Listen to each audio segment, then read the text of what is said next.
লেখক পাঠক সঙ্গে দর্শনার্থী এ নিয়ে ভিড় বাড়ছে ২১শে বইমেলায়। নগরীর বয়রা বিভাগীয় সরকারি গ্রন্থাগার প্রাঙ্গণে চলছে এই মেলা। তবে মেলায় আসা দর্শনার্থী ও ক্রেতারা বই কেনা ছাড়াও ব্যস্ত সময় কাটাচ্ছেন সেলফি তোলা নিয়ে। শুক্রবার ২৩শে ফেব্রুয়ারি মেলার দ্বার খোলা হয় বেলা ১০টা থেকেই। সে সময় মেলা প্রাঙ্গণে জনসমাগম কম থাকলেও গুটি গুটি পায়ে ভিড় দেখা যায় বিকেল ৩টের পর থেকে। শুক্রবার মেলা ঘুরে দেখা যায় কেউ সেলফি কর্নারের সামনে দাঁড়িয়ে, কেউ স্টলের সামনে, কেউ হেঁটে তুলছেন সেলফি। বন্ধু বান্ধব, প্রিয় মানুষ কিংবা পরিবারের সদস্যদের সঙ্গে নিয়ে তুলছেন সেলফি। কেউ কেউ আবার একাই তুলছেন। এ যেন এক সেলফি তোলার মেলা।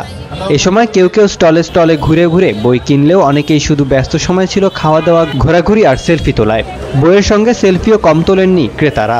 মেলার গেটের কাছে মোহাম্মদ কবির বলেন, আজকে ছুটির দিন, আমার ও মেয়েদের স্কুল ছুটি থাকায় তাদের নিয়ে বইমেলায় এসেছি। মেলায় প্রবেশের পথে এমন একটা সেলফি কর্নার থাকায় আজকে স্মৃতি ধরে রাখতে এখানে একটা ছবি তুলে রাখছি।